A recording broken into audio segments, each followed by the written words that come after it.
On the morning of October 27, 1944, Private First Class Mutt Sakumoto of the 442nd Regimental Combat Team stood in the Vosges Mountains of eastern France and prepared to attack up a heavily wooded slope held by German forces.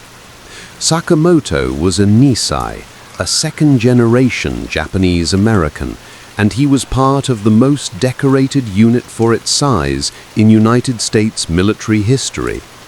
The 442nd RCT was composed entirely of Japanese Americans, many of whom had volunteered for service while their families were imprisoned in internment camps back home. They fought not just against the Germans, but also to prove their loyalty to a country that had imprisoned their parents and siblings. The path that led Sakumoto to this frozen morning in the Vosges Mountains had begun 3 years ago, on December 7, 1941, when Japanese aircraft attacked Pearl Harbor. Sakumoto had been 17 years old, a high school senior in Fresno, California, working on his family's grape farm after school and on weekends. He had been born in America, spoke English as his first language, and had never even visited Japan. But in the hysteria that followed Pearl Harbor, none of that mattered. He was Japanese by ancestry, and that made him suspect. In February 1942, President Roosevelt signed Executive Order 9066, authorizing the removal of all persons of Japanese ancestry from the West Coast. The order affected over 120,000 people, 2/3 of them American citizens. The Sakumoto family, Mutt, his parents, his 2 younger sisters, and his grandmother were given 2 weeks to sell or store their belongings and report to an assembly center. They were allowed to bring only what they could carry. The farm that Sakumoto's father had spent 20 years building was sold for a fraction of its value to a neighbor who promised to hold it for them until they returned. That promise would not be kept. The family's savings, held in a local bank, were frozen. Their home and all their possessions, except for 2 suitcases per person, were left behind. And in April 1942, they were loaded onto buses and transported to the Manzanar War Relocation Center in the Owens Valley of California, 250 miles from their home. Manzanar was located in the high desert, surrounded by barbed wire and guard towers. The barracks were hastily constructed wooden buildings with single-wall construction, no insulation, and gaps in the boards that let in dust, wind, and cold. Each family was assigned 1 room, approximately 20 feet by 25 feet, regardless of family size. Privacy was minimal. Bathrooms and showers were communal. The camp held over 10,000 people at its peak. Sakumoto spent 6 months at Manzanar from April to October 1942. He turned 18 in July. The experience of imprisonment, and it was imprisonment, though the government called it relocation, was profoundly disorienting. He and his family had done nothing wrong, broken no laws, committed no crimes, yet they were behind barbed wire, guarded by soldiers with orders to shoot anyone who tried to escape. The message was clear. Japanese Americans were not trusted, were not considered loyal, were not really Americans at all. But even in the camps, the question of military service arose. Before the war, Japanese Americans had been eligible for the draft and had served in the military like any other citizens. After Pearl Harbor, they were reclassified as 4C, enemy aliens, ineligible for service, even though most were American citizens.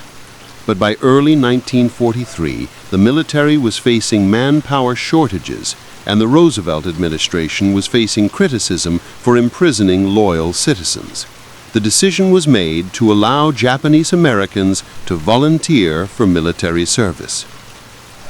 In February 1943, recruiters came to Manzanar and other camps seeking volunteers for a new all-Nisei combat unit.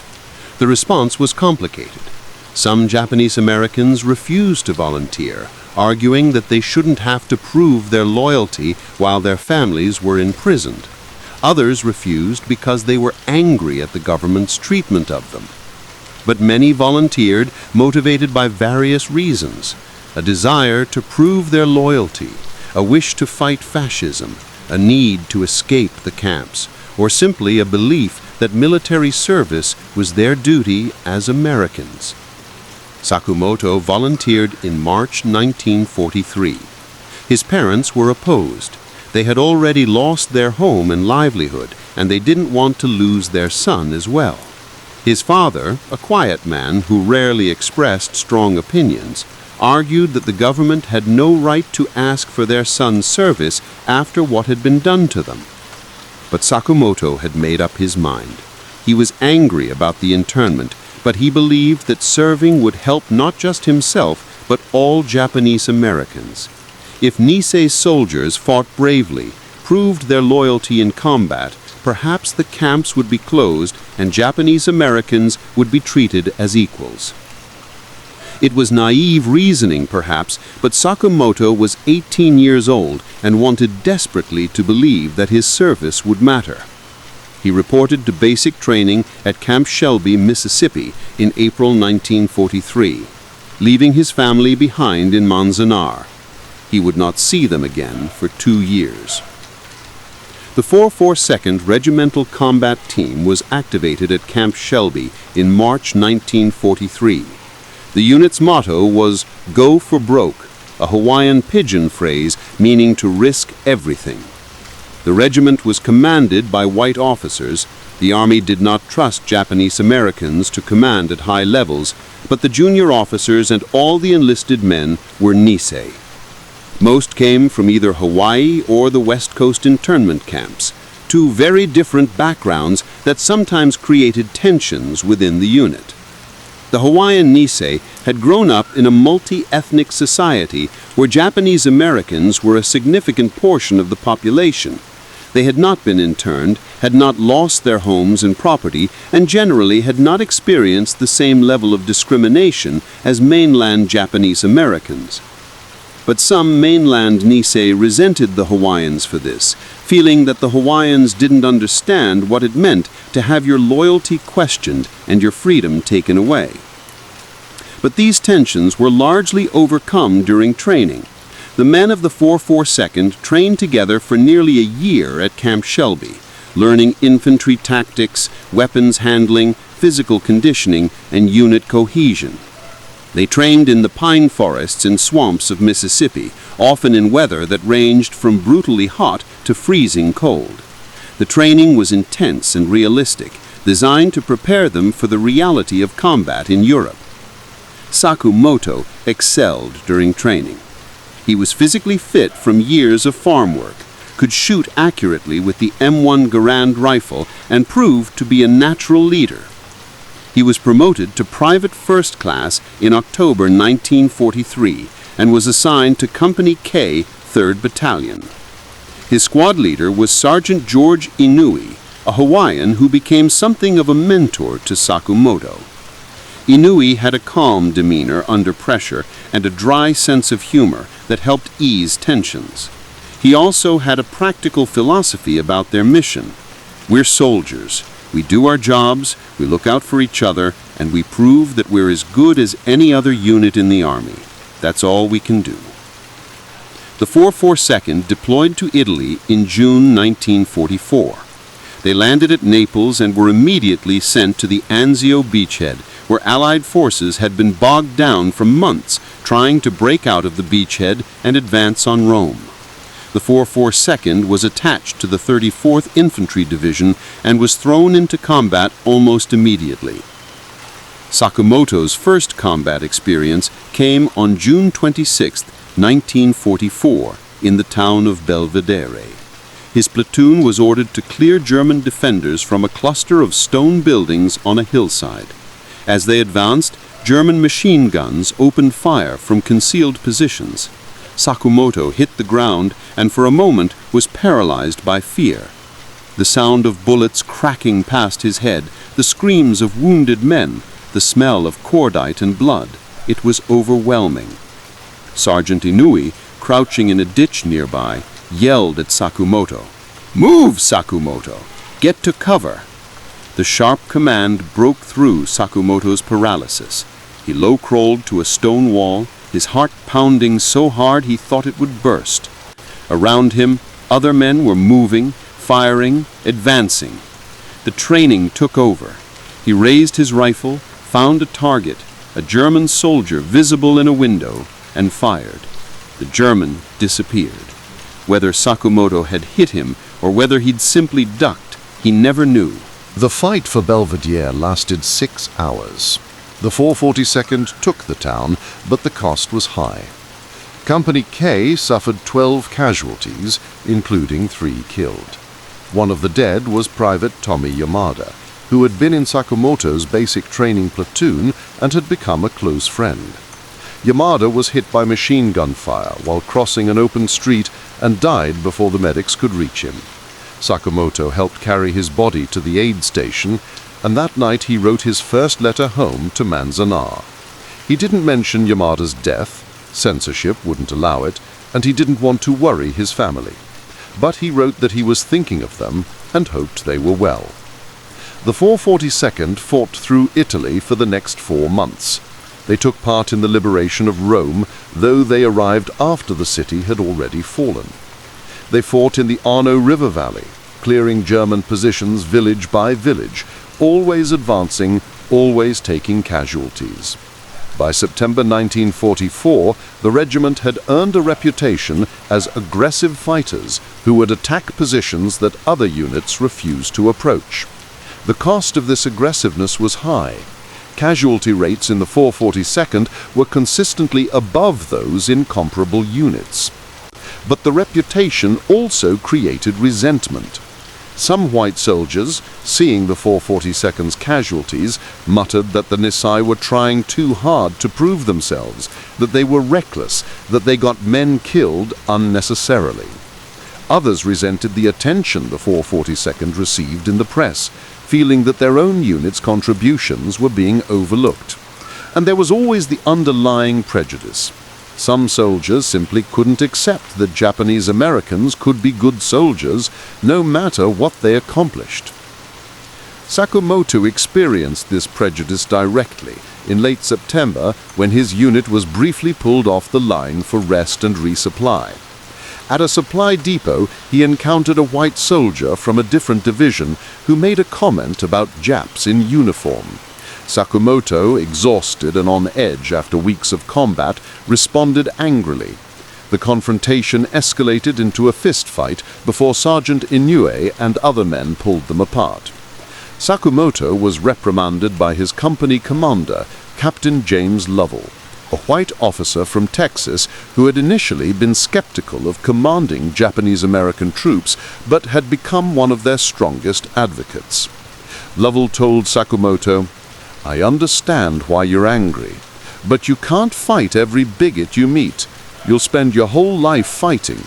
The best response is to do your job so well that even the bigots have to respect you." It was advice Sakumoto would remember and try to follow, though it wasn't always easy. In October 1944, the 442nd was transferred from Italy to France. They were moved north to join the 7th Army, which was advancing through the Vosges Mountains toward the German border. The Vosges were heavily forested mountains that ran along the French-German border.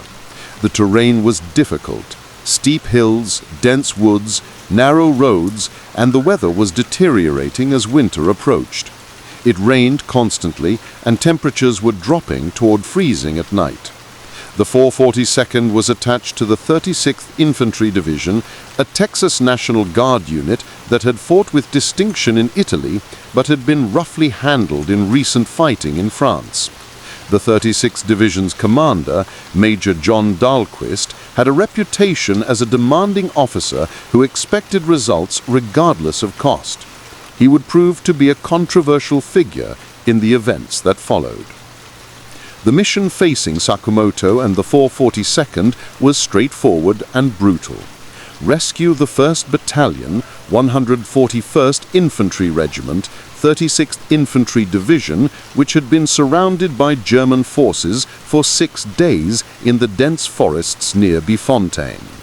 The trapped battalion, referred to by the press as the Lost Battalion, though it was never actually lost, as its position was known, consisted of approximately 247 men who were cut off, running low on ammunition and medical supplies, and under constant German attack. The Lost Battalion's predicament had begun on October 24th, when the 1st Battalion, commanded by Major Robert Briers, had been ordered to advance through the forest to seize a crossroads near the village of Bifontaine. The battalion advanced approximately 2 miles beyond the main American lines before running into strong German resistance.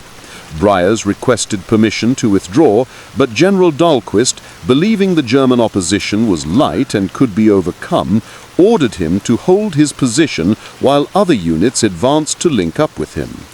But the link-up never came. The other units ran into their own German resistance and were unable to advance.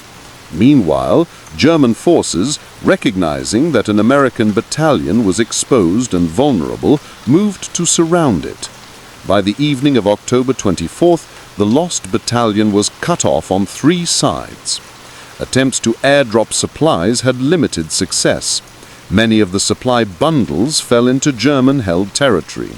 Casualties were mounting, and German artillery was taking a steady toll on men who couldn't dig proper foxholes in the rocky, root-filled soil.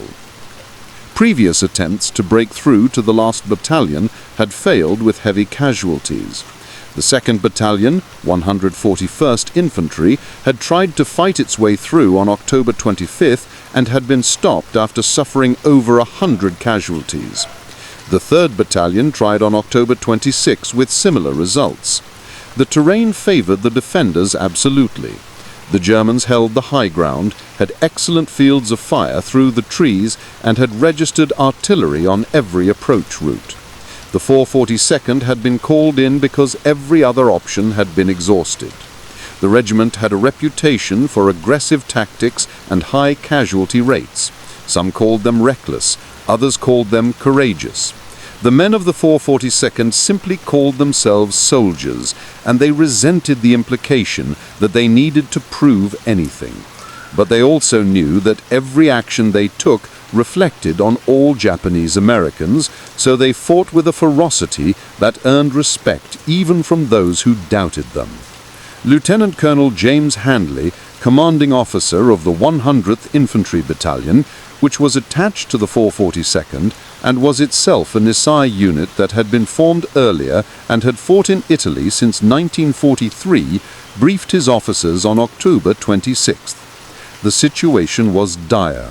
The Lost Battalion was surrounded on 3 sides by German forces from the 716th Infantry Division. These were not elite troops. The 716th was a static infantry division composed largely of older soldiers and recovered wounded who were no longer fit for offensive operations, but they held excellent defensive positions in mountainous, heavily forested terrain. Handley's plan was direct: attack straight up the hill toward the trapped battalion. There would be no finesse, no clever flanking maneuver. The Germans held the high ground and dominated all the approaches. The only way to reach the Lost Battalion was to go through the German positions, and that meant frontal assault against prepared defenses. It would be costly, but there was no alternative. The briefing was somber. Officers asked questions about artillery support. Limited, the dense forest made it difficult for forward observers to adjust fire. Air support, minimal. The weather was deteriorating, and the forest canopy would make it hard for pilots to identify targets. And evacuation routes for casualties, difficult. The same terrain that made attack hard also made evacuation hard. Colonel Handley answered each question honestly, not trying to minimize the challenges they faced. At the end of the briefing, Captain Lovell, Sakumoto's company commander, asked the question that was on everyone's mind. "Sir, is this mission worth the cost? We're being asked to risk an entire regiment to save one battalion. That's bad mathematics." Hanley's response was measured. "You're right, Captain. By the numbers, this doesn't make sense. But we don't leave American soldiers behind. If we write off that battalion because saving them is too expensive, what message does that send? What happens the next time a unit gets surrounded? Will they fight, knowing that if things go bad, we'll abandon them? Or will they surrender because they know we won't come for them?" He paused, looking at each officer. "The 442nd has been asked to do this because other units have tried and failed. We're the last option. If we fail, that battalion is gone, so we're not going to fail. Questions?" There were no more questions. The officers returned to their units to brief their men. Captain Lovell gathered Company K together in a clearing in the forest. The company was at about 70% strength. They'd taken casualties in earlier fighting and hadn't received full replacements. About 110 men stood in the cold drizzle, waiting to hear what they'd been ordered to do. Lovell didn't sugarcoat it. "We're going to rescue a battalion that's been surrounded for 6 days. They're about 2 miles from here, up that hill." He pointed to the densely forested slope rising to the east. "The Germans hold everything between us and them. We're going to attack through those positions, break through, and bring those men out. It's going to be the hardest fight we've had. We're going to take casualties, but we're going to get those men out, because that's what we do." Sergeant Inui, standing near Sakumoto, muttered quietly, "Here we go again." But there was no complaint in his voice, just resignation. This was what they did. This was what they'd signed up for, whether they'd fully understood it at the time or not. Private Sakumoto, a rifleman in Company K, 3rd Battalion, received the orders with resignation. He'd been in combat since the 442nd landed in Italy in June 1944. He'd fought at Belvedere, at Castellina, across the Arno River. He'd seen too many friends killed or wounded, and now he was being asked to attack uphill through dense forest against an enemy that had already stopped 3 previous relief attempts. The odds of survival seemed poor. But Sakumoto also understood something that outsiders often missed. The men of the 442nd fought for each other. They came from the same communities: California, Hawaii, Colorado. Many were related by blood or marriage. When one man went down, his friends carried him out even under fire, even at risk to their own lives. The Japanese concept of giri, obligation, duty, honor, ran deep in the regiment, and no man wanted to be the one who let his friends down. That evening, October 26th, Sakumoto sat with his squad around a small fire, eating K rations and trying to stay warm. The conversation was quiet, subdued. Everyone knew what was coming. Corporal Henry Tanaka, who had grown up on a farm in the Central Valley of California, not far from Sakumoto's family farm, talked about what he planned to do after the war. "Going to grow strawberries," he said. "Good market for strawberries. My dad used to grow them before the war. I helped him. Good work, farming, clean." Private William Nakamura, a Hawaiian from Honolulu, laughed. "Brah, you going to be a farmer? After this? I'm going to get a job in an office somewhere, wear a suit, never be cold or wet again." The banter continued, but underneath it was tension. They all knew the statistics. The 442nd had been in combat for 4 months and had already suffered over 1,200 casualties. That was over 100% of the regiment's initial strength. Many men had been wounded, recovered, and returned to duty, only to be wounded again. The casualty rate was unsustainable, but the 442nd kept being given the most difficult missions because they had a reputation for completing them. Sergeant Inui finally spoke up. "Listen, all of you. Tomorrow is going to be hard, probably the hardest day we've had. But we've trained for this. We know how to do this. We look out for each other. We follow orders. We do our jobs. We've done it before, and we'll do it again. And when it's over, we'll be able to say we saved an entire battalion. That's worth something." It was a simple speech, but it had the desired effect. The men settled down, checked their weapons one more time, and tried to get some sleep. Sakumoto lay in his foxhole, wrapped in his blanket, and thought about his family in Manzanar. He wondered what they were doing at that moment. His sisters would be in school. The camp had schools, though they were poorly equipped. His mother would be preparing dinner in their barrack, using the communal kitchen facilities. His father would be working at whatever job he'd been assigned, probably in the mess hall or doing maintenance work around the camp. The irony was bitter. Here he was, about to risk his life to rescue American soldiers, while his own family was imprisoned by the same government he was fighting for. But he'd made his choice, and he would see it through. If he survived this war, if he made it home, maybe things would be different. Maybe Japanese Americans would be treated fairly. Maybe the camps would be closed, and people would realize that loyalty had nothing to do with ancestry. Maybe. The attack began at 4 a.m. on October 27th. The 442nd moved out in darkness, advancing up the slope in squad columns. The forest was so thick that visibility was measured in yards. Navigation was by compass and guesswork. Each squad leader carried a compass and a map, but the maps were crude. They showed the general terrain, but not the details that mattered in close combat.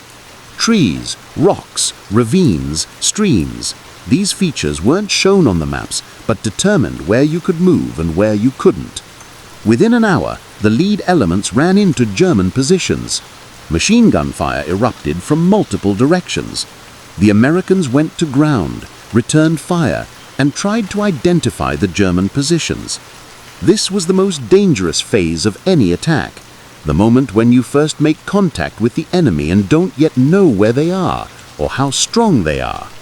Technical Sergeant Takeyasu Onaga led his squad forward. Onaga was a Hawaiian, a professional soldier who had enlisted in the army before the war and had been allowed to remain on active duty even after other Japanese Americans were dismissed following Pearl Harbor. He was one of the most experienced NCOs in the 442nd, and his men trusted him completely. They used fire and movement tactics, half the squad firing while the other half advanced, then switching roles. It was textbook infantry work, but executing it in dense forest against a prepared enemy required skill and courage. Onaga's squad located a German machine gun nest, worked around to its flank, and destroyed it with grenades and rifle fire. But 2 men were hit in the process. Private Richard Hayashi took a bullet through the shoulder, and Private Daniel Fujioka was hit in the leg. The company medic, Technician 5th Grade James Okubo, moved forward under fire to treat them. The attack continued throughout the day. The 442nd advanced approximately 800 yards, half a mile, at a cost of 54 casualties. For anyone who hasn't experienced dense forest combat, it's difficult to understand how slow and difficult the movement was. Half a mile in open terrain might take 20 minutes to walk. In dense forest, under fire, trying to maintain unit cohesion and locate enemy positions, it took all day. The men dug foxholes that night, ate cold K rations, and prepared to continue the attack in the morning. Digging foxholes in the forest was difficult. The ground was full of tree roots that had to be chopped through with entrenching tools. A proper foxhole should be about 4 feet deep and large enough for 1 man to lie in. But in the rocky, root-filled soil of the Vosges, most men could only dig down about 2 feet before hitting obstacles they couldn't get through. It meant less protection from artillery and mortar fire, but there was no alternative. Sakumoto, exhausted and scared, wrote a brief letter to his sister in the Manzanar internment camp in California. He didn't mention the fighting, censorship wouldn't allow it, but he told her he was thinking of her and hoped she was well. He folded the letter and put it in his pocket, knowing it might never be mailed if he didn't survive the next day. He'd been writing these letters regularly, one every few days, and so far he'd survived to mail all of them. But he knew his luck couldn't hold forever. That night was miserable. Rain began falling around midnight, cold and steady. The men huddled in their shallow foxholes, trying to stay warm and dry with their shelter halves, pieces of canvas that could be buttoned together to form a small tent. But the rain was relentless, and soon everyone was soaked. The temperature dropped toward freezing. Men shivered uncontrollably, tried to sleep but couldn't, and waited miserably for dawn. October 28th brought more of the same. The 442nd attacked at dawn, advancing through terrain that favored the defenders in every way. The Germans had constructed defensive positions during the night, logs and rocks arranged to provide cover, with fields of fire carefully selected to catch attacking infantry in crossfire. German mortars dropped rounds with accuracy that suggested observers with clear sight lines and pre-registered coordinates. American casualties mounted steadily.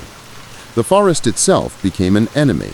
Trees so dense that you couldn't see more than 20 yards, underbrush that grabbed at your clothes and equipment, hills so steep that you had to grab trees to pull yourself up, ravines so deep that crossing them meant sliding down one side and climbing up the other, completely vulnerable while you did so, and all of it in cold rain that never stopped. By mid-afternoon, the 442nd had advanced another 600 yards, but had lost another 73 men. The battalion aid station was overwhelmed with casualties. Medics worked frantically to stabilize the wounded before they were carried back to the rear for evacuation. But evacuation itself was difficult. Carrying a wounded man on a stretcher through dense forest, down steep hills, in the rain, required 4 men and took hours. Every man carrying a stretcher was a man not on the firing line. Sakumoto's squad was down to 7 men from the original 12. 1 had been killed, 4 had been wounded seriously enough to require evacuation, and the squad had received no replacements. Sergeant Inouye tried to keep morale up with his dry humor. "At least we're getting exercise," he said, which earned a few tired laughs, but everyone was exhausted. That night, October 28th, was even worse than the previous night. The rain continued, temperatures dropped further, and German artillery began falling sporadically on the American positions. The shells were airburst, designed to explode above the ground, sending fragments downward into foxholes. Men huddled at the bottom of their holes, trying to make themselves as small as possible, and hoped they wouldn't take a direct hit. Private Nakamura, the Hawaiian who had talked about getting an office job after the war, was hit that night. A shell exploded in the trees above his foxhole, sending shrapnel downward. He was hit in the back and both legs. His screams brought Sergeant Inouye and Sakumoto running. Medic Okubur appeared moments later. He seemed to have a sixth sense about where wounded men were and began treating Nakamura with flashlight, exposing his position to any German observers who might be watching. Nakamura was conscious, but in shock. He kept saying, "I can't feel my legs, I can't feel my legs." Okubu gave him morphine, applied bandages to the wounds, and called for stretcher bearers. 4 men from another squad carried Nakamura back toward the aid station. Sakumoto watched them disappear into the darkness and wondered if he would ever see Nakamura again. He would, but not until after the war. Nakamura survived his wounds, but was paralyzed from the waist down and spent the rest of his life in a wheelchair. The breakthrough came on October 29th. Staff Sergeant Alan Ohatter, leading a platoon from Company I, discovered a gap in the German lines, a section of forest that appeared to be covered by fire, but was actually a dead zone where interlocking fields of fire didn't quite overlap. Ohata was a California Nisei from Los Angeles who had been studying engineering at UCLA when the war started. He had a methodical mind and a talent for analyzing terrain. Ohata noticed that the German machine gun fire from 2 positions didn't quite meet. There was a corridor about 50 yards wide where neither gun could hit effectively. It was still dangerous terrain, German riflemen could cover it, but it wasn't impossible. Ohata took his platoon through the gap, moving in single file, absolute silence, every man knowing that if they were discovered, they'd be wiped out. They penetrated 400 yards behind the German front line, moving with painstaking slowness. Every few yards, Ohata would stop and listen, trying to determine if Germans were nearby. The forest was full of sounds, wind in the trees, rain dripping from branches, small animals moving through the underbrush. Distinguishing between natural sounds and enemy movement required experience and nerve. Once behind the German lines, Ohata turned his platoon and attacked the German positions from the rear. The effect was devastating.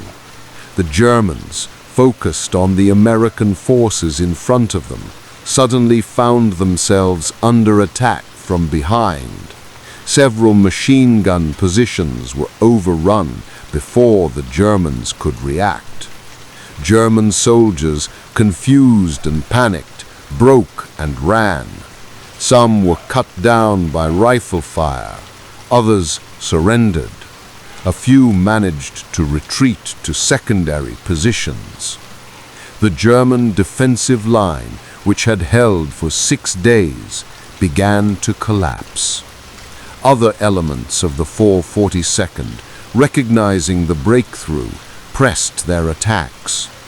Company K, including Sakumoto's squad, advanced rapidly, overrunning German positions that had stopped them the previous 2 days.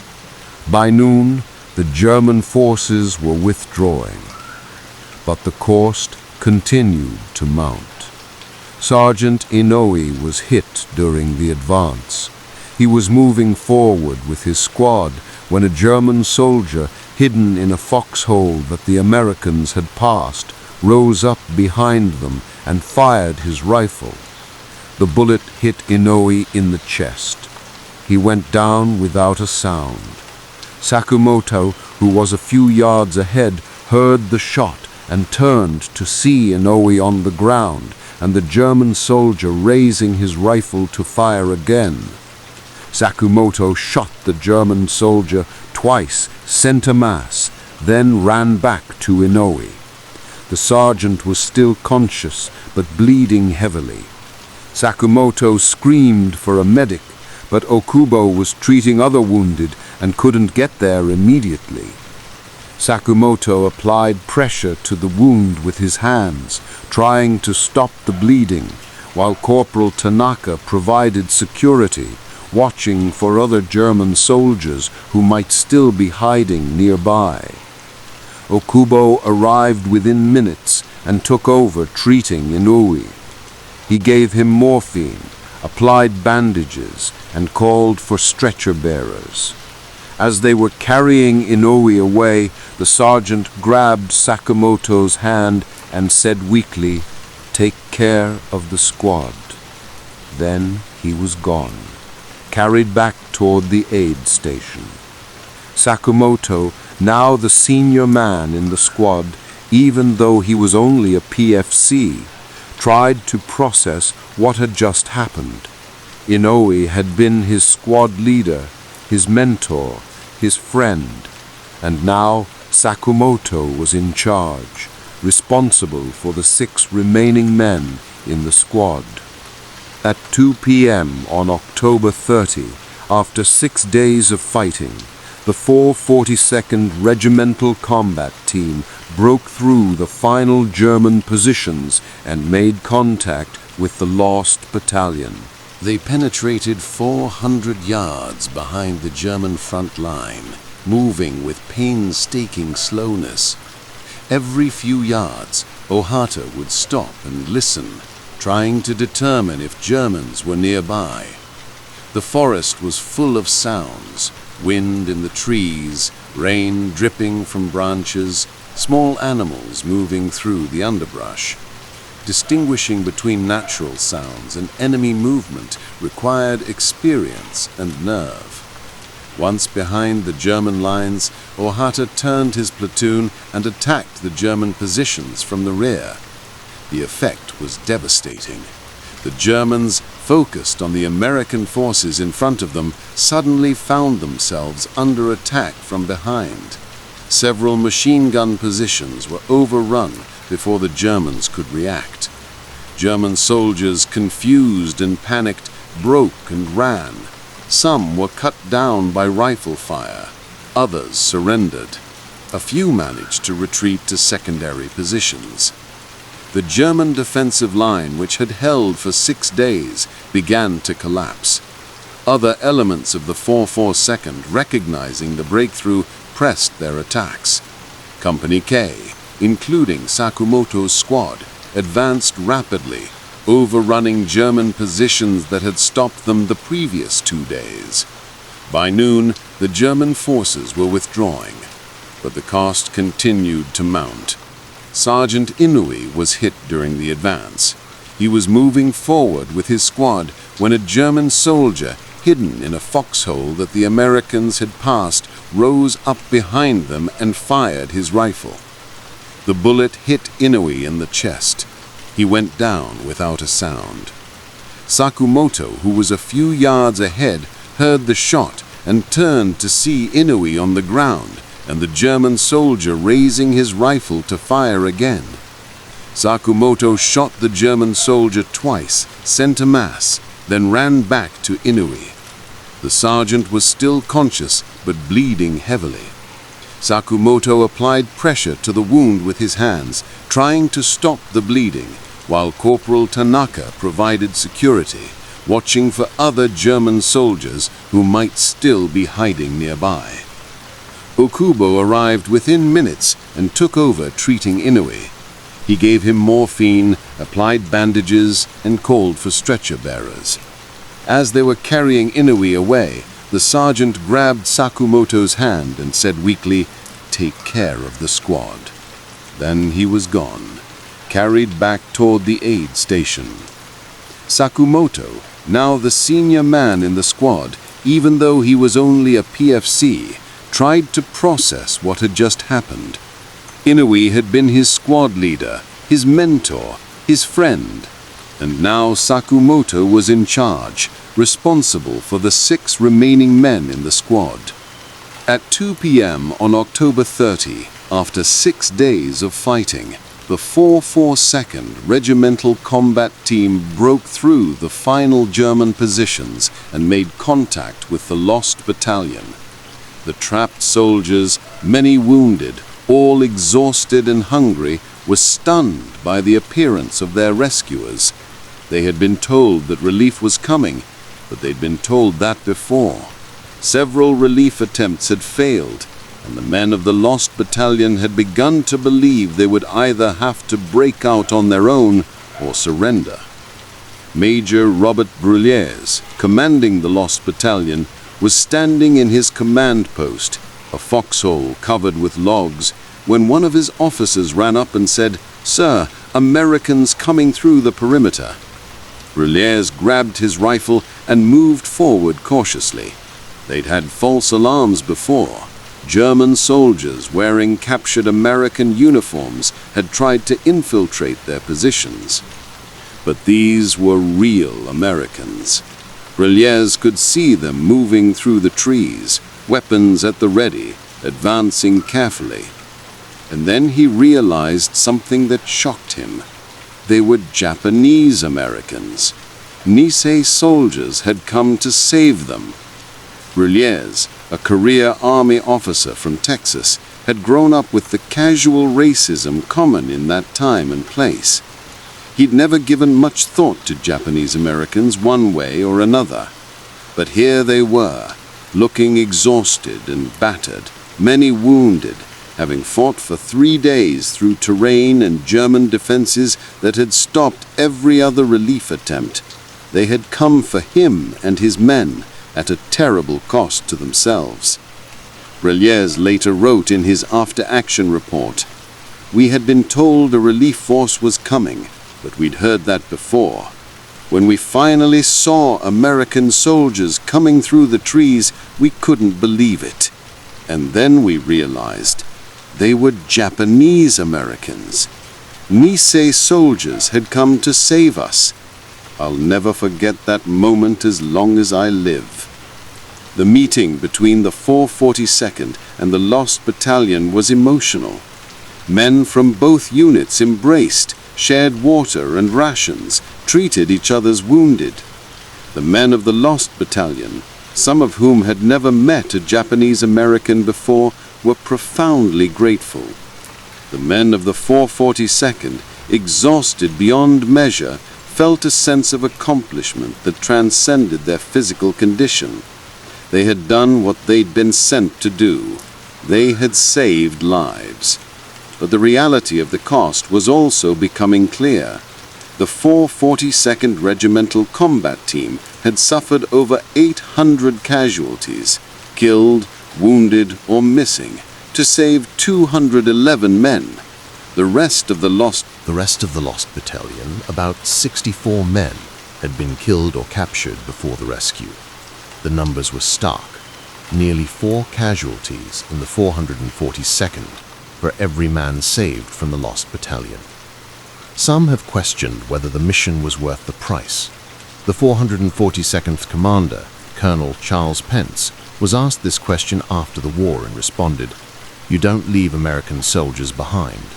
You don't abandon your men because the cost of saving them is high. If we'd left that battalion, every soldier in Europe would have known it, and they would have questioned whether we'd come for them if they were surrounded.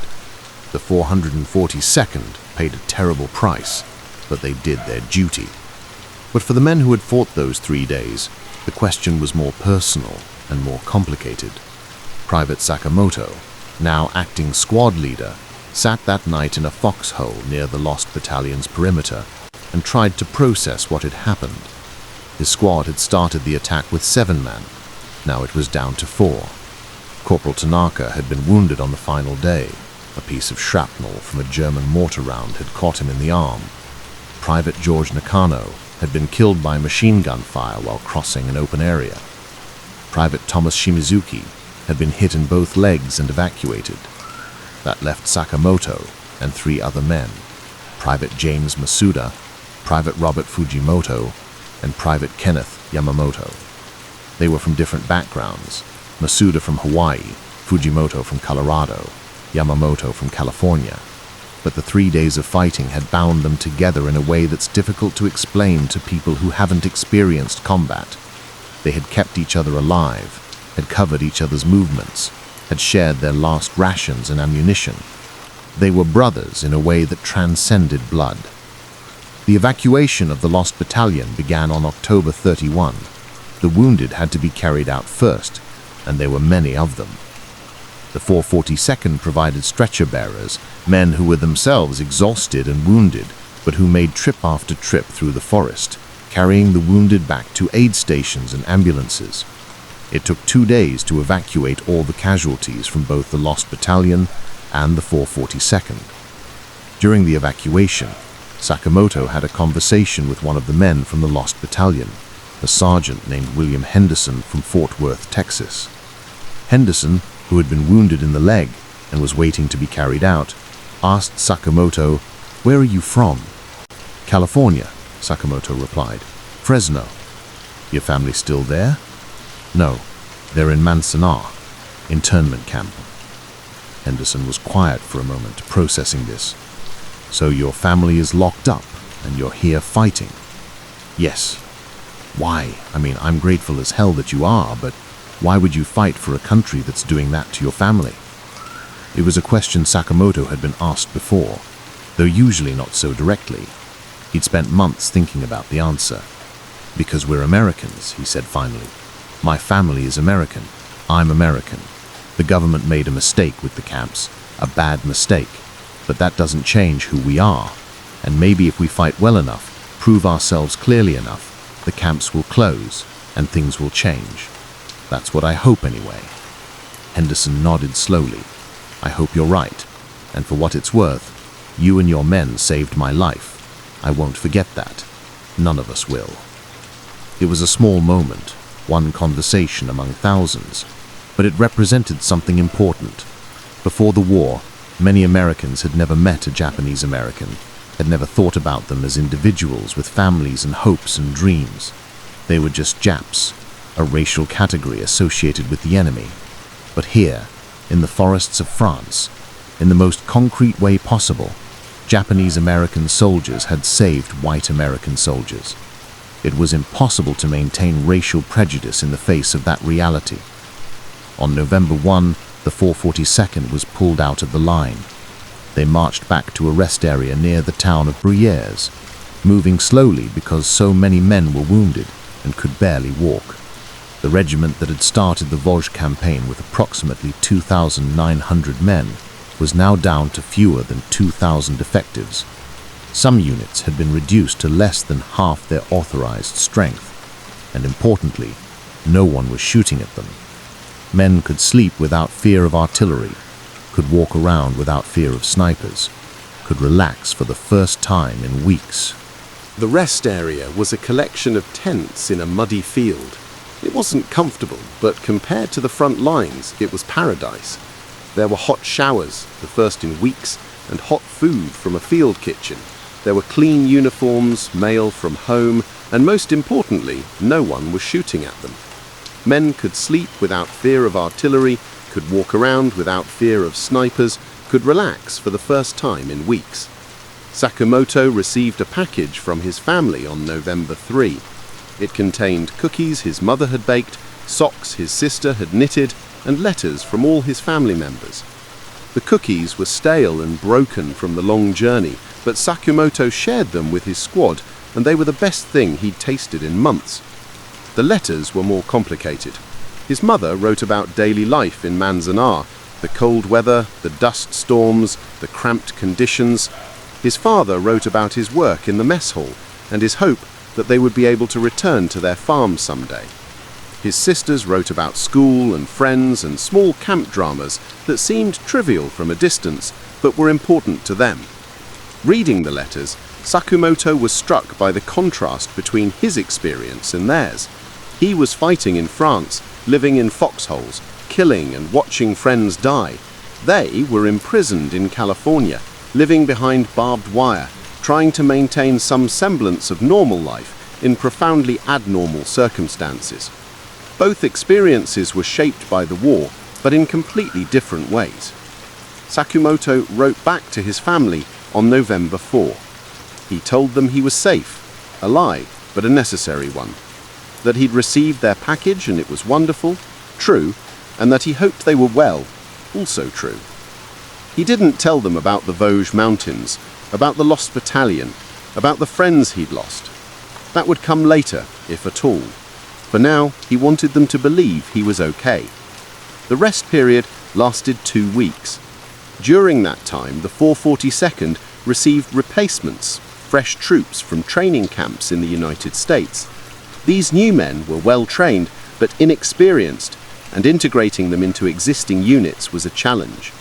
The veterans, men like Sakumoto, who had survived months of combat, looked at the replacements and saw themselves as they'd been 6 months earlier, naive, optimistic, unaware of what combat really meant. Sakumoto's squad received 3 replacements: Private George Taniguchi from Hawaii, Private Frank Yoshida from Seattle, and Private Daniel Kimura from Los Angeles. All 3 were young, 18 or 19, and eager to prove themselves. Sakumoto, who was only 20 years old himself, but felt decades older, tried to prepare them for what was coming. "Listen to me carefully," he told them one evening. "In combat, you do 3 things. You follow orders, you watch out for your buddies, and you stay alert. That's it. You don't try to be a hero, you don't take unnecessary risks. You do your job, you survive, and you help the men around you survive. If you do that, you'll be fine." It was advice Sergeant Inoue had given him months earlier, and now Sakumoto was passing it on. The cycle continued. Veterans teaching new men, who would become veterans themselves and teach the next wave of replacements.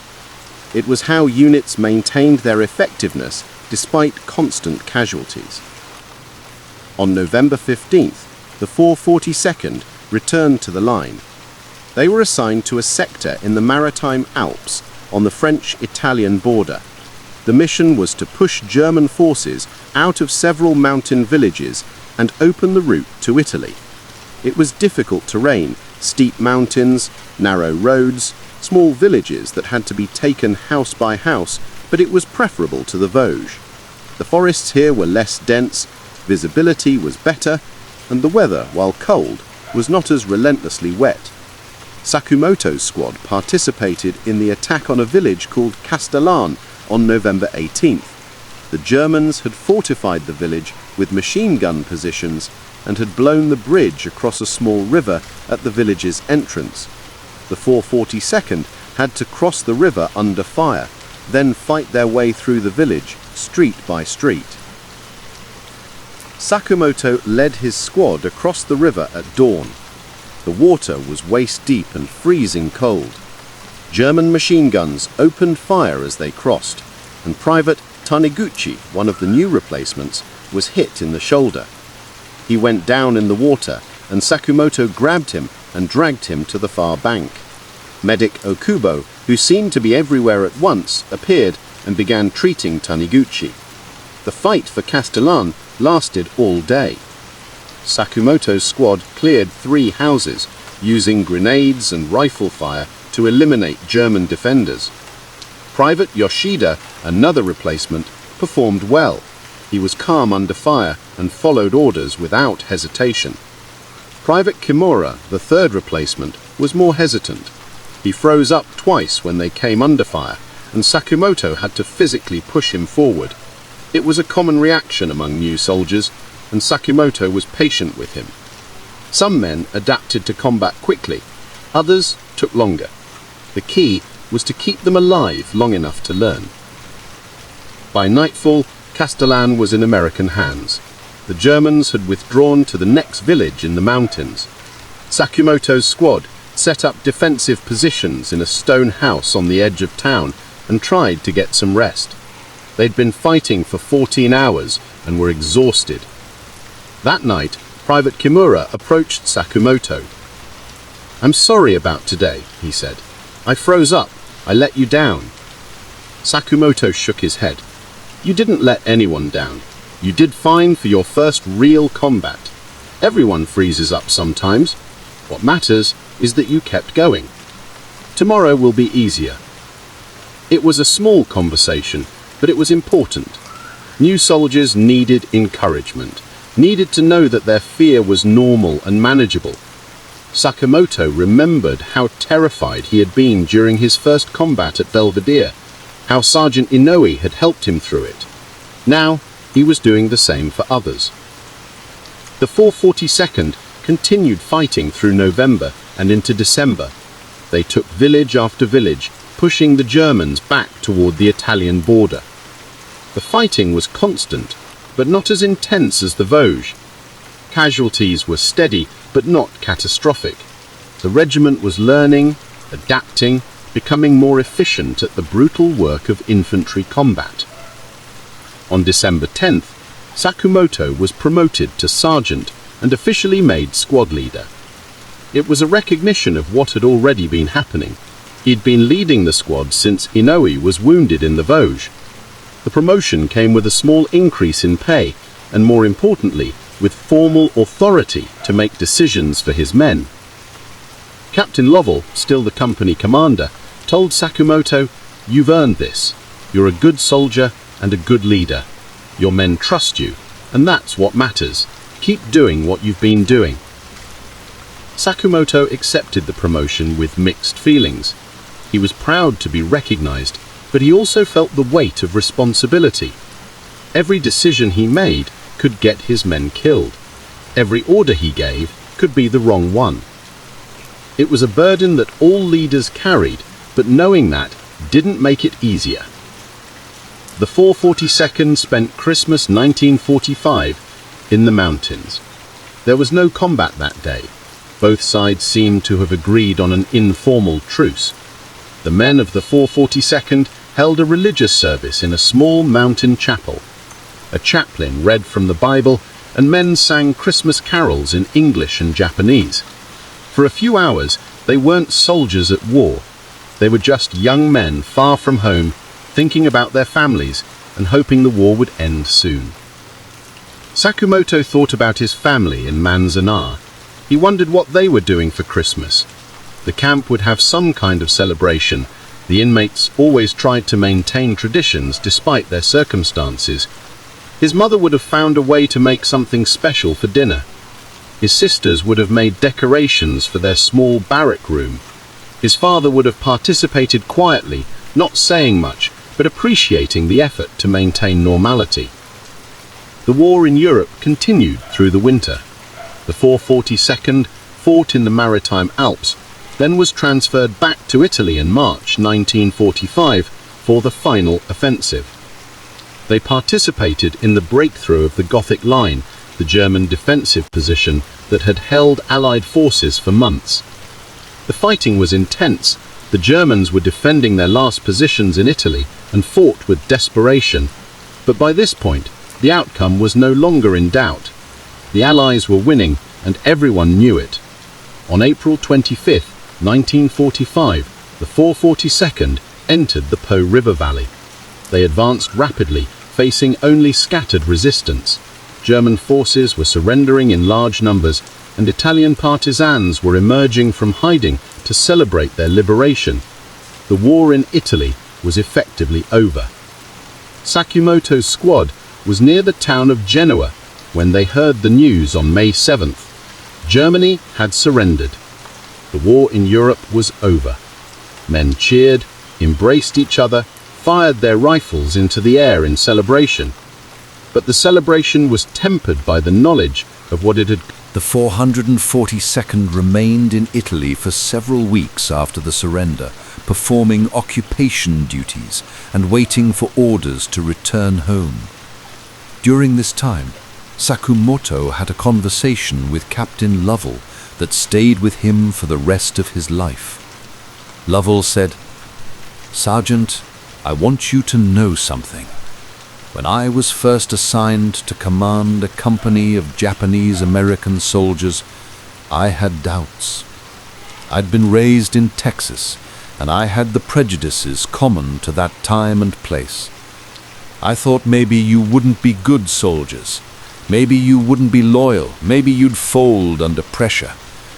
I was wrong about all of that. You and your men are the best soldiers I've ever served with. You've proven yourselves beyond any possible doubt.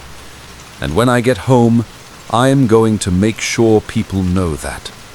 I'm going to tell everyone I meet about the 442nd and what you accomplished." Lovell kept that promise. After the war, he became an advocate for Japanese Americans, spoke at veterans organizations about the 442nd, and wrote articles for military journals about the regiment's accomplishments. His advocacy, and that of other white officers who had served with the 442nd, helped change attitudes toward Japanese Americans in the post-war period. The 442nd began returning to the United States in June 1945. They sailed from Naples to New York, a journey that took 2 weeks. The men spent the voyage talking about what they would do when they got home, making plans, trying to imagine civilian life again. For many, including Sakumoto, it was difficult to imagine. They had been soldiers for over 2 years. Combat had become normal. The idea of returning to ordinary life, getting a job, living in a house, sleeping in a bed without fear of artillery, seemed almost impossible. The ship arrived in New York on July 4th, 1945, Independence Day. The men of the 442nd stood on deck as the ship entered the harbor, watching the Statue of Liberty come into view. For many of them, including Sakumoto, it was the first time they'd seen the statue. It was a powerful moment, made more powerful by what they had endured to earn the right to stand there. But the celebration was muted by the knowledge that many of their comrades had not made it home. The 442nd had left over 600 men buried in Europe. Hundreds more were in hospitals, recovering from wounds. The regiment that returned home was not the same regiment that had deployed 2 years earlier. It was smaller, more experienced, marked by loss. Private Sakumoto survived the rescue operation. He was wounded on the final day, a piece of shrapnel from a mortar round embedded in his left arm, but he walked out with his unit. He spent 3 weeks in a field hospital, returned to his company, and continued fighting through the winter of 1944 to 45. He was in Germany when the war ended in May 1945. Returning home to California after the war, Sakumoto found that his family had been released from Manzanar but had lost their farm and most of their possessions. The house they'd owned before the war had been sold for back taxes. The community they'd been part of had scattered. His father, who had been a successful farmer before Pearl Harbor, now worked as a day laborer. The experience was bitter, but Sakumoto rarely complained. He had done his duty, he had survived, and he had helped prove that Japanese Americans were loyal citizens. The Sakumoto family settled in Los Angeles, where Mutt's father found work in a produce market. The family lived in a small apartment in the Little Tokyo neighborhood, which was slowly rebuilding after the war. Mutt used his GI Bill benefits to attend college. He enrolled at UCLA to study agriculture, planning to eventually buy back a farm. But the experience of war had changed him, and he found it difficult to adjust to civilian life. He had nightmares, vivid dreams in which he was back in the Vosges Mountains under artillery fire, watching friends die. He startled at loud noises. He found it hard to be around crowds. These symptoms, which would later be recognized as post-traumatic stress disorder, were common among combat veterans, but were not well understood at the time. Veterans were expected to simply adjust, to put the war behind them and move on with their lives. Sakumoto tried to do this. He attended classes, studied, worked part-time jobs to help support his family. But he felt disconnected from his classmates, most of whom had not served in the war. They seemed young and naive to him, concerned with trivial things when he had spent a year watching people die.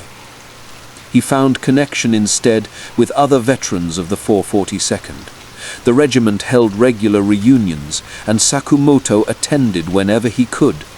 These gatherings were important. They were the only places where he felt truly understood. Other veterans knew what he had experienced, knew what combat was like, knew the weight of survival guilt and the burden of memory. They didn't judge him for his nightmares or his difficulty adjusting. They understood because they were experiencing the same things. At a reunion in 1947, Sakumoto reconnected with Sergeant Inoue, who had recovered from his chest wound and returned to Hawaii. Inoue had also struggled with adjusting to civilian life. They talked for hours about their experiences, about the men they'd lost, about the difficulty of explaining to civilians what combat was really like. "People thank me for my service," Inoue said, "and I appreciate that. But they don't really understand what we did, what we sacrificed. They see the medals and the honors, but they don't see the nightmares, the friends we buried, the parts of ourselves we left in those forests." Sakumoto nodded. "I try to explain it sometimes, but I can't find the words. How do you explain what it's like to dig a foxhole in frozen ground while people are trying to kill you? How do you explain watching your friends die? You can't. So eventually you stop trying." "Maybe that's okay," Inoue said. "Maybe we don't need to explain it. We know. The men who were there know. That's enough." It was a conversation that many veterans of the 442nd had in one form or another. The war had marked them permanently, in ways that civilians couldn't fully understand.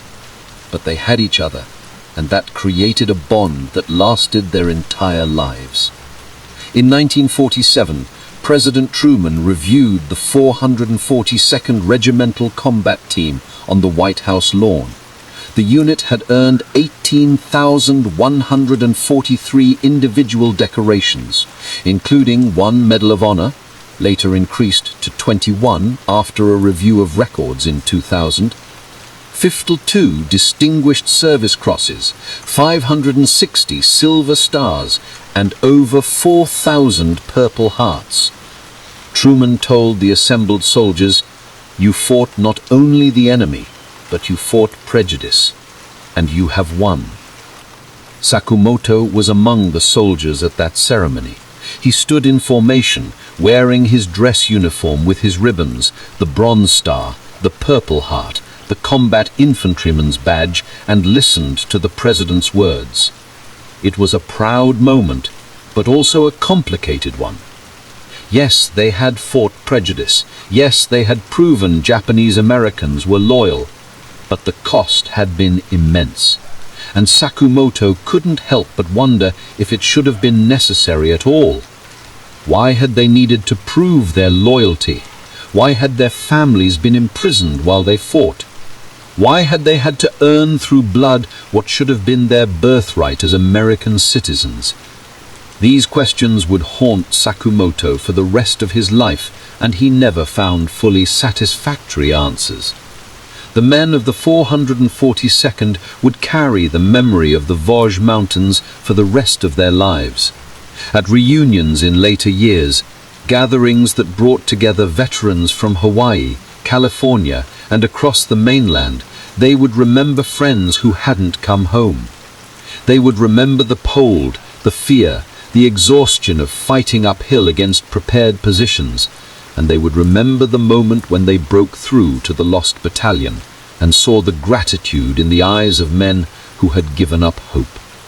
Sakumoto attended these reunions religiously, even as he grew older. He brought his wife. He married in 1950 to a Nisei woman named Mary, who had also been interned during the war. He brought his children, 3 sons and a daughter, wanting them to understand this part of their heritage.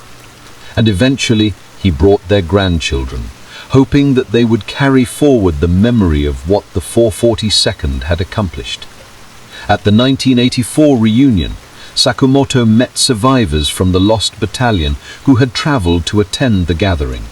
One of them was Sergeant William Henderson, the Texan who had asked Sakumoto why he fought for a country that imprisoned him. Staff Sergeant Alan Alhata, who had found the gap in the German lines, later said in an interview, "We didn't think about whether it was worth it.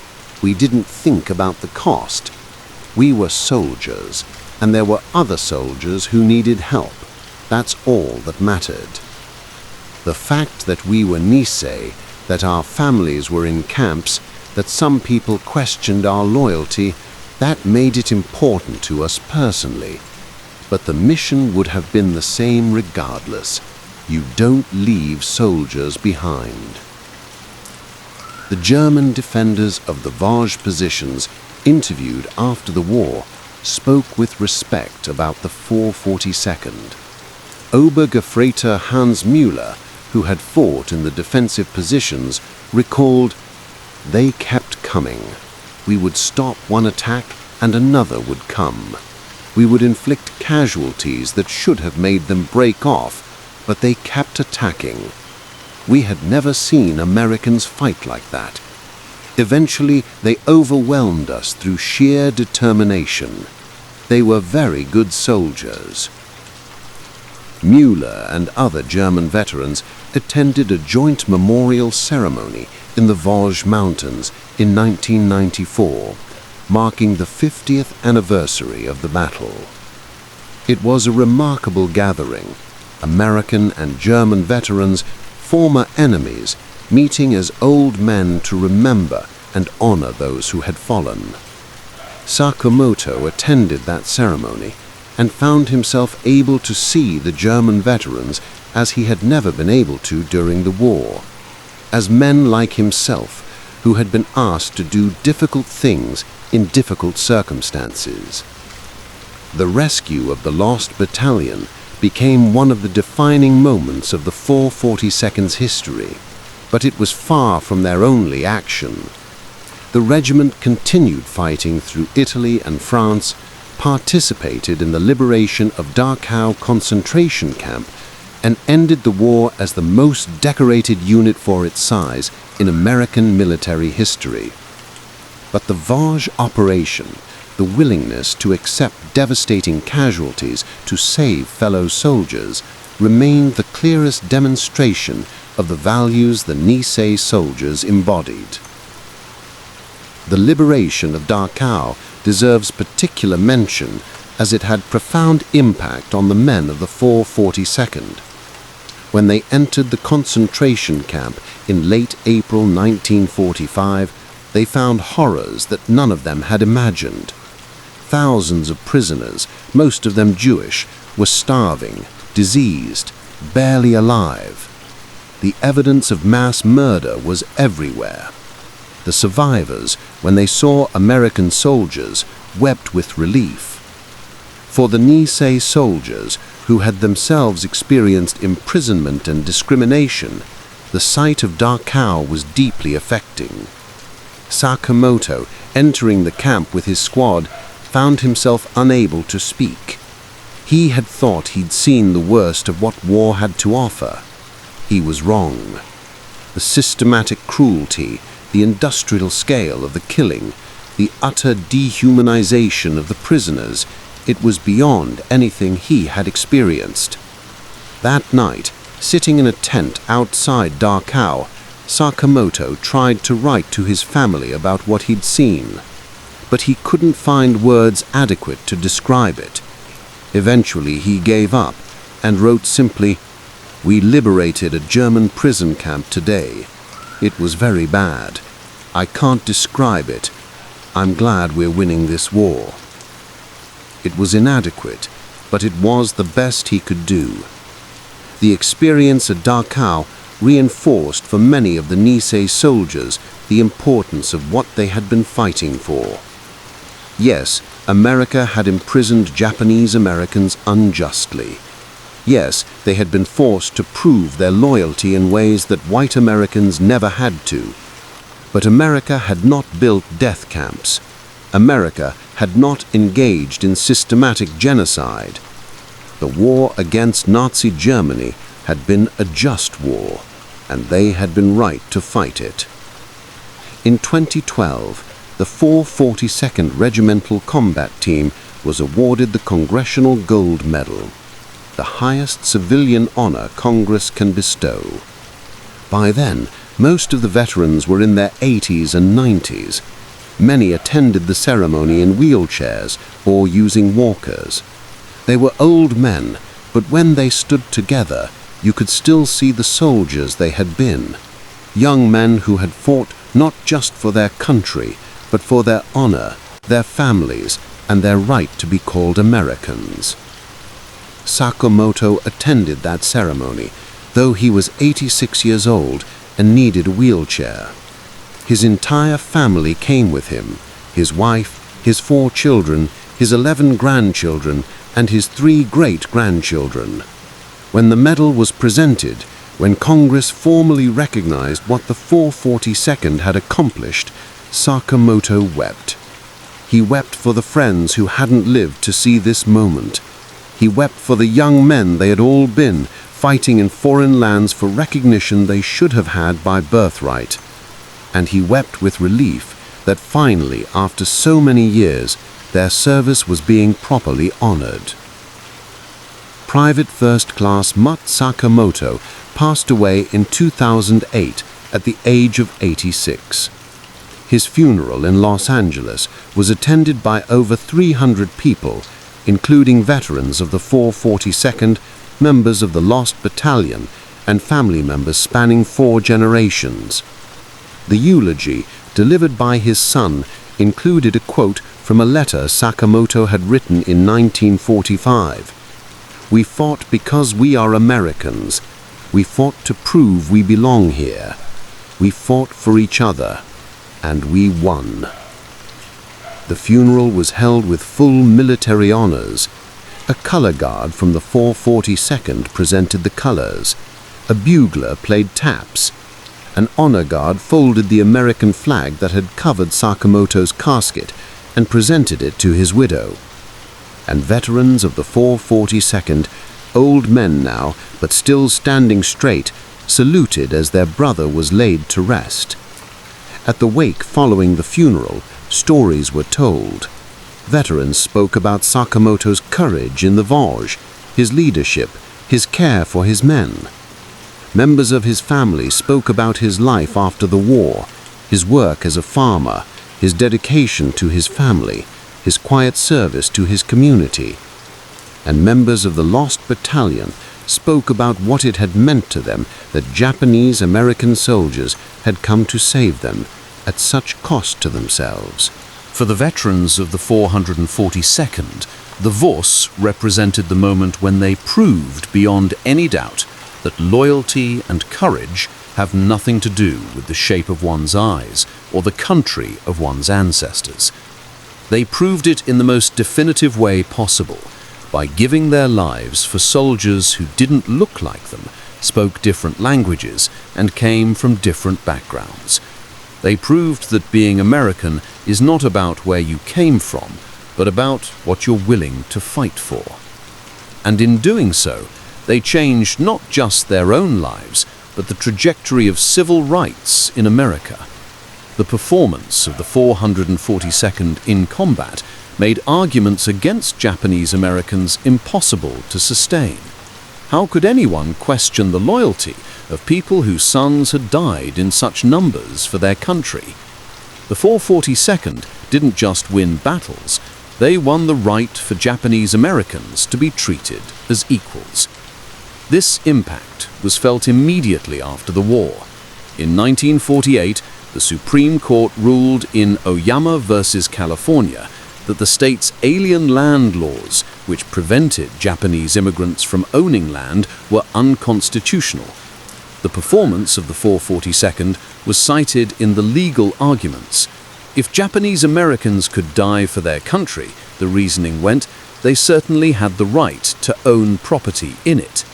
In 1952, Congress passed the McCarran-Walter Act, which allowed Japanese immigrants to become naturalized citizens for the first time. Again, the 442nd's service was cited as evidence that Japanese Americans were loyal and deserved full rights of citizenship. Sakumoto's father, who had lived in America for over 30 years but had been barred from citizenship because of his race, became a naturalized citizen in 1953. It was one of the proudest moments of his life. The civil rights movement of the 1960s also drew inspiration from the 442nd's example. If Japanese Americans could overcome discrimination through military service and dedication, other minority groups could overcome discrimination through civic engagement and protest. The 442nd became a symbol not just for Japanese Americans, but for all Americans who believed in equality and justice. Decades later, Private Sakumoto's grandson, serving in the army in Afghanistan, carried a photograph of his grandfather in his wallet. The photograph showed a young man in uniform looking serious and determined. The grandson, when asked about it, said simply, "He showed me what it means to be a soldier, not just following orders, but doing what's right even when it costs you everything. That's what I try to live up to." The legacy of the Vosges Mountains and of the 442nd Regimental Combat Team is not just in the medals and the monuments. It's in the generations of Japanese Americans who grew up knowing that their ancestors had proven their worth in the hardest way imaginable. It's in the changed attitudes that made the civil rights movement possible. And it's in the simple truth that courage and honor know no ethnic boundaries. Sakumoto's grandson, Staff Sergeant Michael Sakumoto, served 2 tours in Afghanistan with the 101st Airborne Division. He was wounded in 2011 by an IED, but survived and continued his military career. When asked about his grandfather's influence, he said, "Growing up, I heard the stories about the 442nd, about the Vosges, about the Lost Battalion. I heard about what my grandfather and his friends went through, the sacrifices they made. It set a standard for our family. Service matters. Duty matters. Looking out for your brothers in arms matters. That's what I learned from his example." The men who climbed that hill in October 1944 were cold, scared, and exhausted. Many of them died or were wounded. They could have stopped, could have said the cost was too high, could have withdrawn and let someone else make the sacrifice. But they didn't. They kept climbing, kept fighting, kept pushing forward until they broke through and saved the men who were counting on them. They did this knowing that their families were imprisoned. They did this knowing that many Americans questioned their loyalty. They did this knowing that they might die in a foreign land for a country that had treated them unjustly.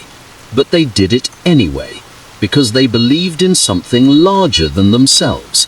They believed in the idea of America, even when America had failed to live up to its ideals. They believed that by their actions, they could help America become the country it claimed to be. That's not a Japanese American story or an Asian American story. That's an American story, and it's a story worth remembering.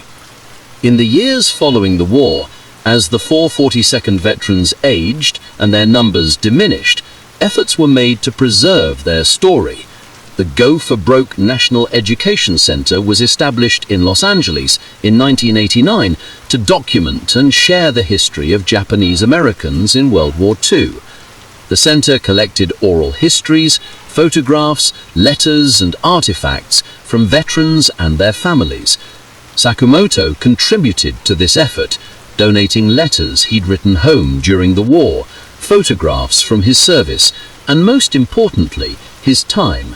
He participated in oral history interviews, spoke at schools, and helped younger generations understand what the 442nd had accomplished. One of these oral history interviews, conducted in 2005, when Sakumoto was 79 years old, captured his thoughts on the Vosges operation in particular and his military service in general. The interviewer asked him, "Looking back now, after all these years, what do you think about the rescue of the Lost Battalion? Was it worth it?" Sakumoto was quiet for a long moment before answering. "That's a hard question. We lost over 800 men to save 211. If you just look at the numbers, it seems like bad mathematics. But war isn't about mathematics. It's about what you're willing to do for your fellow soldiers, what you're willing to sacrifice for your brothers in arms. Those men in the Lost Battalion were Americans. They were surrounded, running out of supplies, and they needed help. So we did. Did it cost too much? I don't know. All I know is that we didn't leave them behind, and that mattered." He continued, "What I think about more is what we proved. We proved that Japanese Americans were loyal. We proved that we would fight and die for our country, even when our country had imprisoned our families. We proved that race doesn't determine loyalty or courage or ability. Those were things that shouldn't have needed proving, but they did need proving because of the prejudice of that time, and we proved them. And because we proved them, things changed. The camps were closed. Japanese Americans got their rights back. My father could become a citizen. My children grew up as full Americans, never questioning their place in this country. That's what we bought with our sacrifice. Was it worth it? I think it had to be, because there was no other way." The interviewer then asked, "Do you have any regrets about your service?" Sakumoto thought about this carefully. "I regret that it was necessary. I regret that Japanese Americans had to prove their loyalty through blood when white Americans never had to prove anything. I regret that men died, my friends died, to accomplish something that shouldn't have been accepted without question. But do I regret serving? No. I did what I thought was right at the time. I helped save American soldiers who would have died or been captured if we hadn't come for them. And I helped prove something that needed to be proven, even though it shouldn't have been necessary. So no regrets about the service itself, just regrets about the circumstances that made it necessary. This oral history, along with hundreds of others collected from 442nd veterans, became part of the permanent record. Future generations would be able to hear directly from the men who served, understanding their motivations, their experiences, and their reflections on what they accomplished. The 442nd veterans also worked to ensure that their fallen comrades were properly honored. Many of the regiment's dead were initially buried in military cemeteries in Italy and France.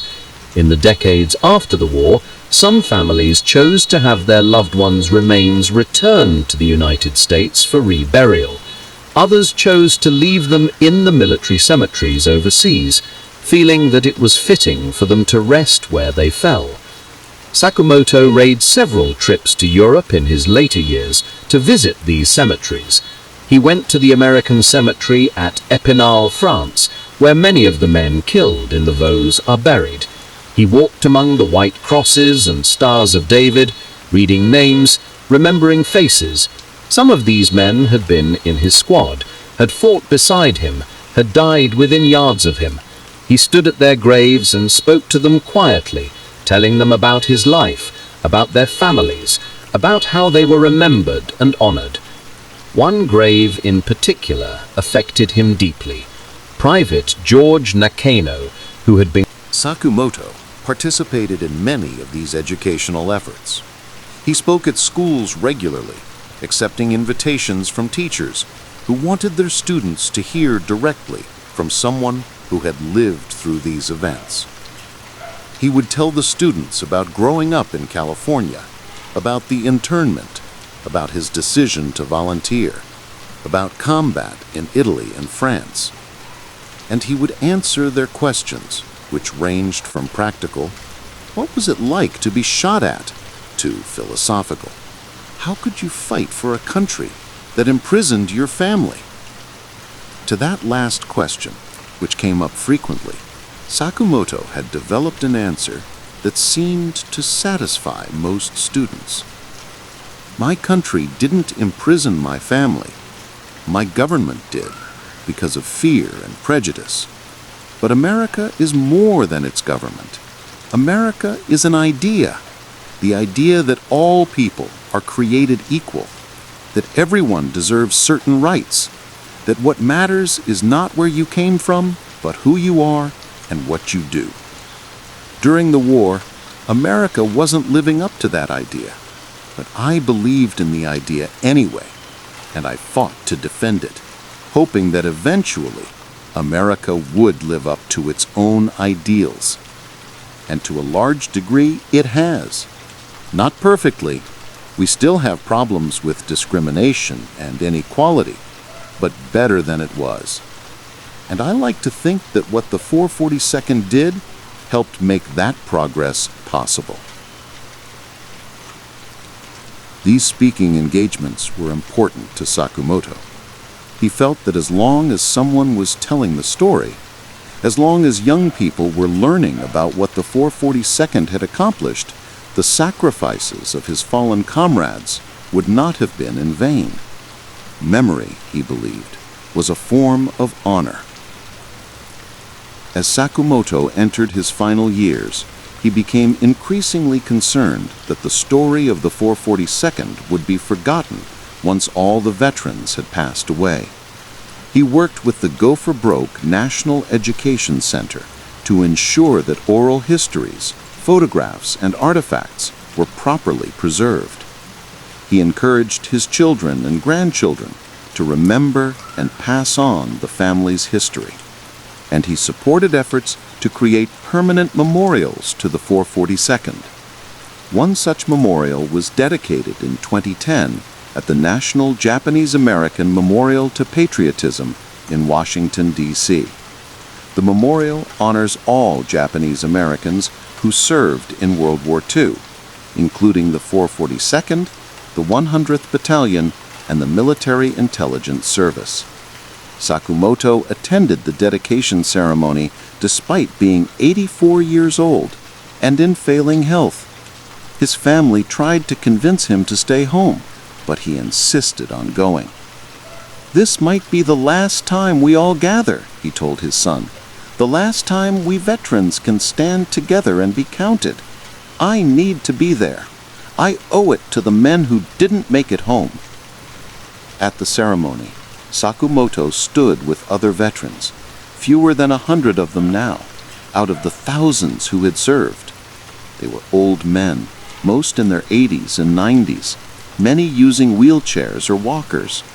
But they stood as straight as they could, saluted when the flag was raised, and sang the national anthem with voices that cracked with emotion. The keynote speaker was a senator who spoke about the 442nd's achievements and the injustice of the internment. He said, "These men fought for a country that had failed them. They proved their loyalty when they should never have had to prove it. They endured discrimination and injustice with dignity and courage, and they changed America in the process.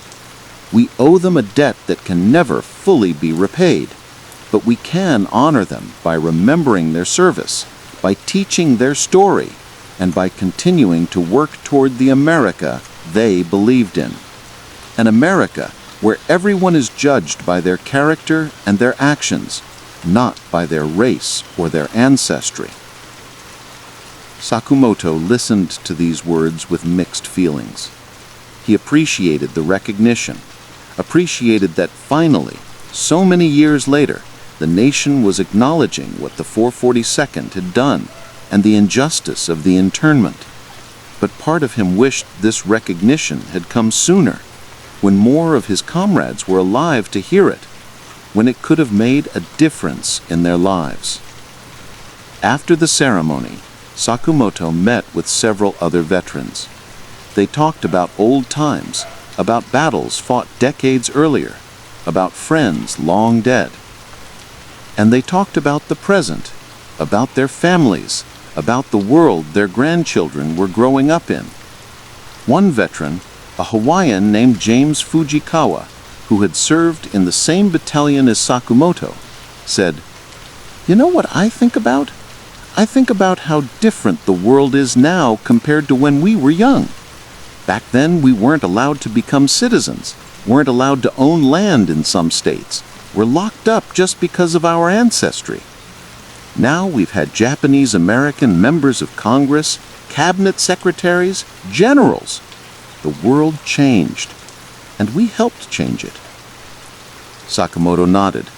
"We did, but the cost was high. Sometimes I wonder if it had to be that high." Fujikawa was quiet for a moment. "Maybe it did. Maybe nothing less than what we did would have been enough to change minds. I don't know. But I know this. We did our duty. We looked out for each other, and we left a legacy. That's more than most people can say." It was a thought that comforted Sakumoto in his final years. He had done his duty. He had served honorably. He had helped rescue fellow soldiers who would have died without that help. And he had helped prove that Japanese Americans were loyal, capable, and deserving of full rights as American citizens. The cost had been high, higher than it should have been, but the result had been significant.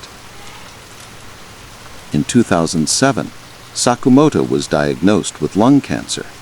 The doctors believed it was related to his smoking. He'd picked up the habit during the war when cigarettes were included in rations, and smoking was something soldiers did to calm their nerves. He underwent treatment, but the cancer was advanced. By early 2008, it was clear he didn't have much time left. During his final months, Sakumoto received many visitors. Veterans of the 442nd came to see him, to share memories one last time. Members of the Lost Battalion came to thank him again for saving their lives. His family gathered around him, children, grandchildren, great-grandchildren, and he spent time organizing his papers and photographs, making sure his story would be preserved. One of his last visitors was a young Japanese-American soldier, a lieutenant who was about to deploy to Iraq. His grandfather had served in the 442nd, but had died years earlier. The young officer wanted to meet a veteran of his grandfather's unit. Sakumoto, despite being weak and in pain, spoke with the lieutenant for over an hour. He told him about combat, about leadership, about the responsibility of taking care of your soldiers. And he told him, "Your grandfather and I fought to prove we were Americans. You don't have to prove anything. You serve because you chose to serve, because you believe in something worth fighting for. That's how it should be. That's what we fought for, so the Japanese Americans would never again have to prove their loyalty." The lieutenant thanked him, saluted, and left. Sakumoto watched him go and thought, this is what it was for, so that young Japanese Americans could serve their country without question, without having to prove anything, without the burden of representing their entire ethnic group. We bought that with our blood in the Vosges and in Italy and in all those other places, and it was worth it. This international remembrance is important. It demonstrates that what the 442nd did mattered not just in American history, but in world history. They were part of the larger struggle against fascism, part of the effort to liberate Europe from tyranny. Their contribution was significant, and it is remembered and honored not just in America, but in the places where they fought. The rescue of the Lost Battalion, specifically, has taken on almost mythical status in military history. It's taught at military academies as an example of difficult operations in difficult terrain. It's studied by military historians as an example of both successful and problematic decision-making. And it's remembered by veterans as an example of the bonds between soldiers that transcend circumstances. But beyond the military history, the story of the 442nd in the Vosges represents something profound about the American experience. It represents the struggle of immigrants and minorities to be accepted as full members of American society. It represents the question of what it means to be American. Is it about ancestry, or is it about values and actions? And it represents the complicated relationship between America as an ideal and America as a reality, between what the country claims to be and what it actually is. The men of the 442nd believed in America as an ideal. They believed in equality, in justice, in the promise that all people are created equal. They knew that America was failing to live up to that ideal. Their families were imprisoned. They faced discrimination. Their loyalty was questioned. But they fought anyway, not for America as it was, but for America as it could be. They fought to make the ideal real. And in significant ways, they succeeded. The internment camps were closed. Japanese Americans regained their rights. Discriminatory laws were overturned. And while prejudice and discrimination didn't disappear entirely, they diminished. The 442nd service made it impossible to maintain the fiction that Japanese Americans were disloyal or un-American. They had proven through their courage and sacrifice that they were as American as anyone else. This legacy extends beyond Japanese Americans. The 442nd's story became part of the larger civil rights movement. If Japanese Americans could overcome discrimination through service and dedication, other minority groups could overcome discrimination through civic engagement and protest. The Montgomery bus boycott, the Freedom Rides, the March on Washington, these were different tactics than what the 442nd employed, but they were motivated by the same belief that America should live up to its ideals, that all people deserve equal treatment, that injustice should be challenged and overcome. The veterans of the 442nd watched the civil rights movement with interest and sympathy. Many of them supported the movement, seeing parallels with their own struggles.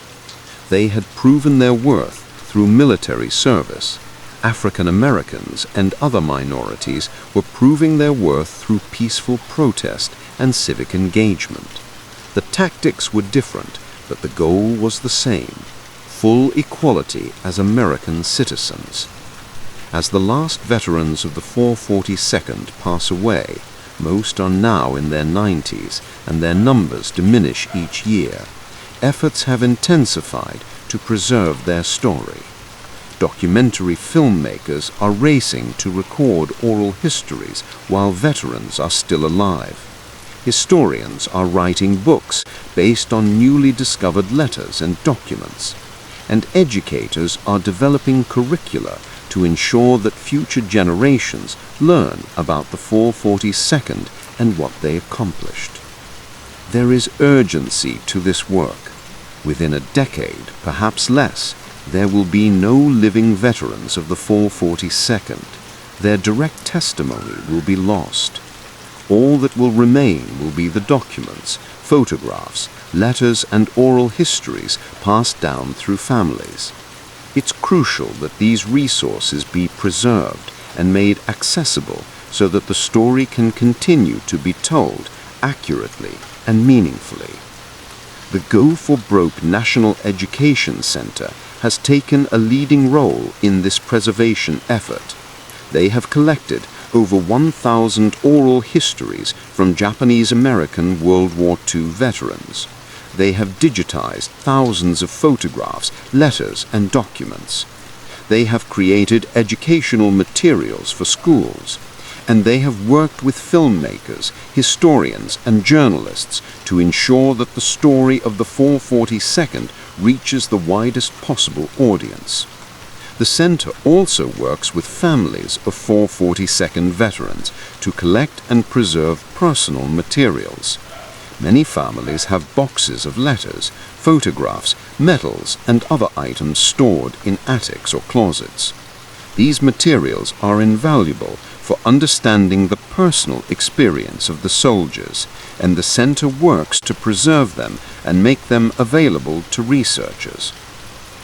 Sakumoto's family donated his materials to the center in 2009, a year after his death.